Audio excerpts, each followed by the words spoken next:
¿Qué tal, amigos? Hoy os quiero hablar de algo que a mí me fascina particularmente, que me gusta muchísimo, porque hoy nos vamos a adentrar en uno de los episodios más extraños, trágicos y debatidos de la historia de la aviación comercial.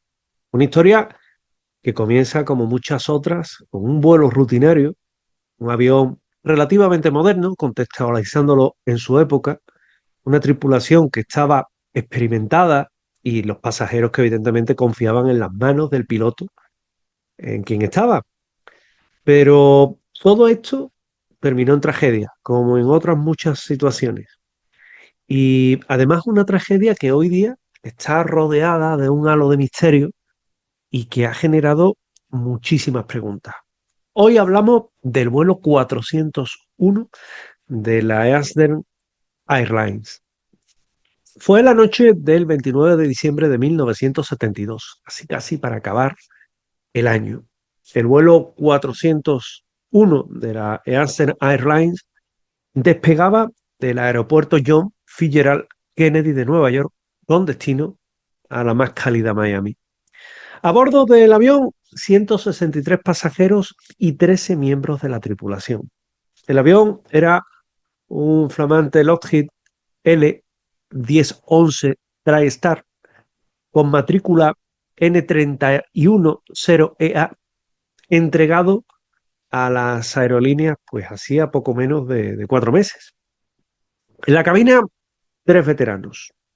El comandante Robert Love, de 55 años, el primer oficial, que era Albert Scott Hill, de 39 años, y el ingeniero de vuelo, que era Donald Repo, de 51 años. Acompañaban también, como suele ser habitual, un técnico en mantenimiento que era Angelo Donadeo y un copiloto en formación que se llamaba Warren Terry, que viajaba en este caso en calidad de pasajero, pero con esas funciones. Todo parecía normal, vuelo normal de Nueva York a Miami, las condiciones meteorológicas eran muy buenas, eran perfectas, con 21 grados de temperatura en tierra y el vuelo se desarrollaba con absoluta normalidad. Hasta que llegaron a la aproximación final al Aeropuerto Internacional de Miami, la zona de los Everglades, que sabéis que es una zona pantanosa donde hay una gran cantidad de caimanes, y bueno, ya se aproximaban a esa zona. Eran las 10:30 de la noche, en concreto las 10:32 de la noche, y, y bueno, con la aproximación hay que decir que sobre las 11:30, al desplegar ya el tren de aterrizaje, notaron que la luz indicadora de la parte delantera estaba que no se encendía, es decir, la pata delantera estaba abajo, pero no se encendía. No le echan cuenta, un simple testigo luminoso en un panel que dice, bueno, se puede haber estropeado, hace una hora que ya nos preparábamos más o menos, las distancias evidentemente en Estados Unidos no son las distancias de España, y hace una hora ya se estaban preparando, ahora ha pasado una hora, 10:30 de la noche, cuando empezamos ya a esas maniobras, a encarar el corredor aéreo de Miami. 11:32 de la noche se comienza a desplegar ese tren de aterrizaje y el testigo luminoso pues no se enciende. Una bombilla que piensan, bueno, pues mira, probablemente estará fundida y bueno, el tren de aterrizaje pues estará bien, estará sin problema y no tendremos mayores inconvenientes para aterrizar, ¿no? Pensando siempre en una avería técnica, pero que en este caso era sobre el testigo, sobre la luz, ¿verdad? El comandante decide entonces desviarse un poco al oeste, sobrevolar los Everglades, mientras el oficial lo que trataba era de cambiar la bombilla y el ingeniero lo que hacía era bajar el visor óptico situado bajo la cabina para comprobar visualmente el tren de aterrizaje. Oye, no fuera a ser que realmente hubiera un problema. Pero durante esa maniobra, el piloto automático se desconectó accidentalmente. ¿El avión qué hace? Comienza a descender lenta pero constantemente, sin que nadie lo notara. La alarma de altitud sonó, pero en medio de la confusión nadie lo escuchó. 10 minutos después, a las 11:42 minutos, el avión impacta violentamente contra los pantanos de Florida y todo esto se salva con 101 muertos, incluyendo toda la tripulación y, por supuesto, todas las personas que estaban en cabina. La tragedia absurda se calificó en su día, causada por una cadena de errores humanos y un pequeño fallo técnico en principio, que jamás debió haber sido una tragedia de estas consecuencias. El accidente del vuelo, bueno, pues el accidente del vuelo, os podéis imaginar que fue brutal. El accidente del vuelo eh, fue totalmente impactante porque, entre otras cosas, mmm, nadie esperaba una tragedia de estas características. Mm, Hemos de darnos cuenta que el vuelo 401 fue de los primeros que un avión de fuselaje ancho de la historia lo tenía. Y eso marca un punto en la seguridad aérea. Hay una investigación de la NTSB que se encarga de este tipo de hechos que reveló que la distracción de la tripulación en cabina fue determinante y que no había un fallo en la estructura ni una meteorología adversa y que fue una tragedia evitable.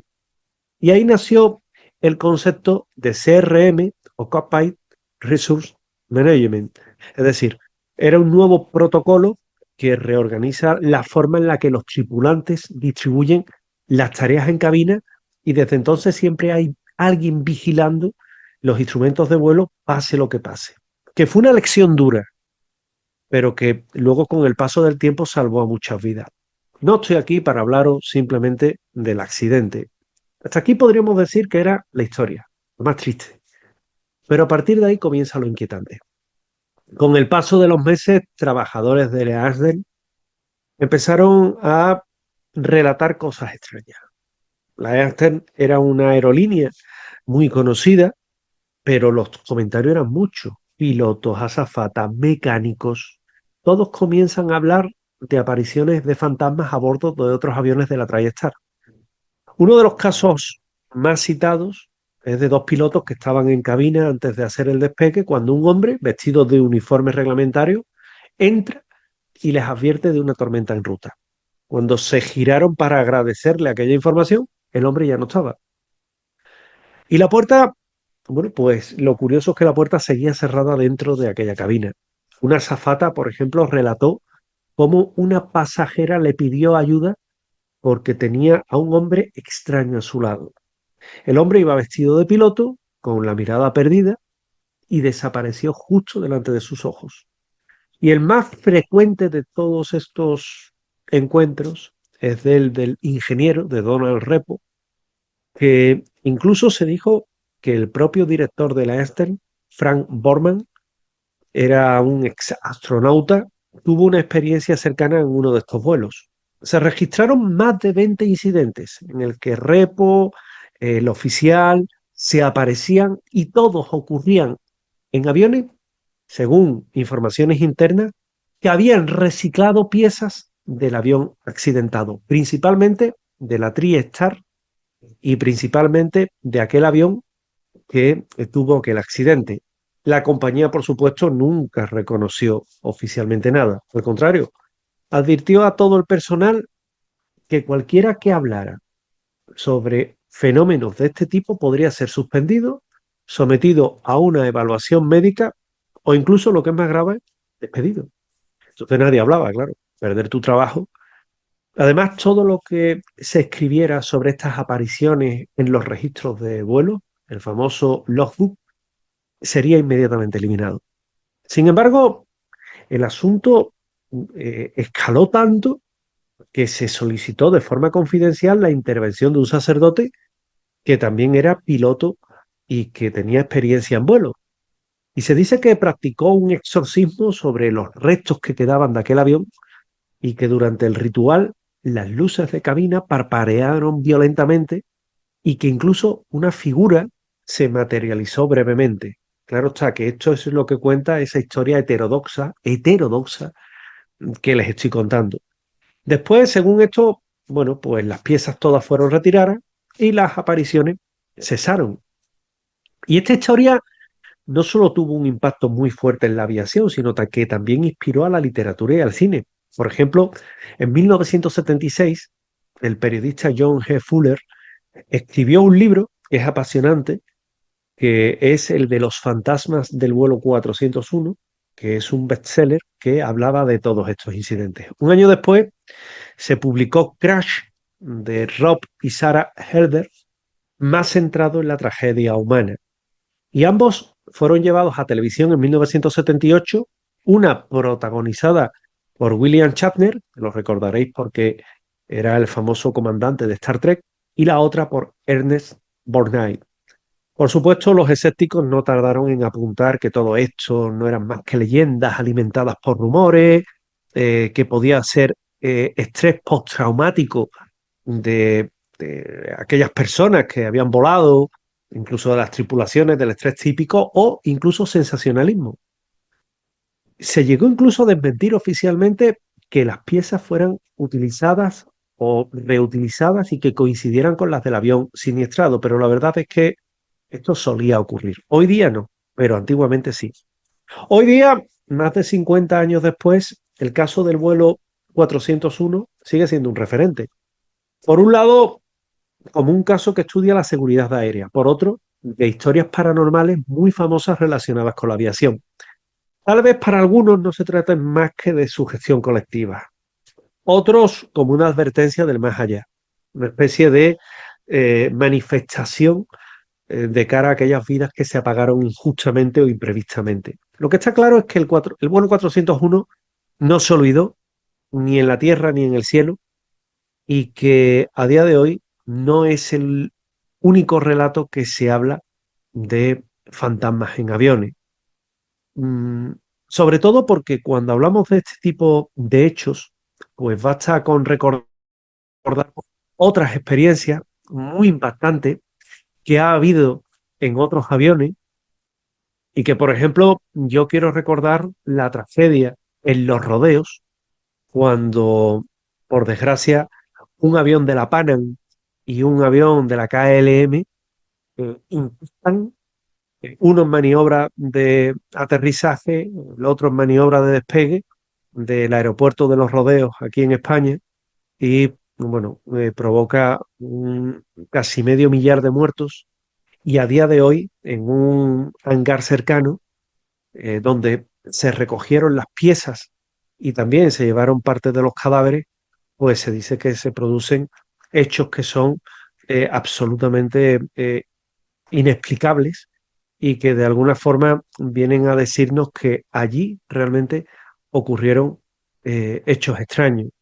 Igualmente, bueno, hay otros incidentes aéreos que vienen a recordarnos todos estos fenómenos, como el ocurrido con un McDonnell Douglas en DC-10 de la American Airlines, el vuelo 191, que el 25 de mayo de 1979 en el aeropuerto de O'Hare, en Chicago, pues hubo un accidente y se reportaron, se informaron de visiones de figuras vestidas de copiloto y de piloto caminando por los pasillos de otros DC-10 de la misma compañía aérea, que guarda, como veis, mucha similitud con el del vuelo 401 y que fue uno de los peores siniestros que se produjeron, sin duda alguna, en lo que fue la aviación, la historia de la aviación moderna. Igualmente, en el aeropuerto de Kai Tak, en Hong Kong, cerrado ya en 1998,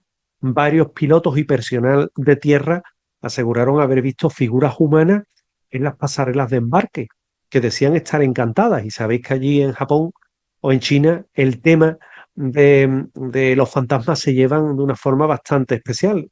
Se realizaron incluso ceremonias taoístas en el aeropuerto, o en el aeropuerto de Wellington, en Nueva Zelanda, cuando se hablaba de un personaje, un pasajero invisible que activaba los sensores en movimiento de puertas de embarque y nadie aparecía en las cámaras. También un hangar de la Lufthansa en Hamburgo, donde los técnicos han informado de ruidas de herramientas, de pasos, de silbidos en hangares cerrados, y todo parece que fue debido a un accidente mortal que se produjo en tareas de mantenimiento en este mismo sitio en los años 80. El vuelo 513 de Santiago Airlines, que supuestamente desapareció en 1954 y aterrizó en 1989 con esqueletos a bordo, y que esto se trata de un hoax viral, es una información que es falsa, porque no hay información de ningún tipo, porque se ha desmentido categóricamente, pero para que veáis cómo también de estos accidentes de la aviación se pueden llegar a sacar de contexto un buen número de incidentes que por desgracia se basan en hechos reales y que, como veis, pues no tienen un argumento real. Hay otro hangar embrujado que está en el aeropuerto de Denver, aeropuerto que es gigantesco, cuando aseguran que en uno de estos hangares, que se demolió en parte por unas obras de ampliación en la década de los 90, estaba maldito porque se escuchaban ruidos metálicos, alarmas que saltaban sin cesar, incluso siluetas que se aparecían, y todo ello provocaba el miedo lógico a lo que era, oye, la posibilidad de un fantasma o de fantasmas en aquel hangar. El último incidente que os quiero contar viene a ocurrir en el aeropuerto de Bombay, un fenómeno que es tremendamente interesante porque en los años 60, durante una serie de vuelos entre Europa e India, varias tripulaciones de la desaparecida Boeing mencionaron haber sentido la presencia de un tercer hombre en cabina. Incluso llegaron a ver el reflejo típico en el cristal. Se especula que fue un piloto británico que durante la independencia de India fallece, y bueno, muchos de estos se quisieron atribuir a fatiga por estrés, pero sin embargo, sí es verdad que hay informes internos que hablan precisamente de todos estos hechos que os he narrado y que no vienen más que a poner pues ese particular punto de interés en fenómenos paranormales que han venido a ocurrir precisamente en aviones. Principalmente en ese caso que yo he destacado y que a mí me llama particularmente la atención, como es el vuelo 401 que se estreñó en los Everglades de Miami cuando realizaba las maniobras de aterrizaje debido, en principio, a una bombilla que se había fundido. Por desgracia, historias que suceden en aviones y que a día de hoy pues siguen estando de moda.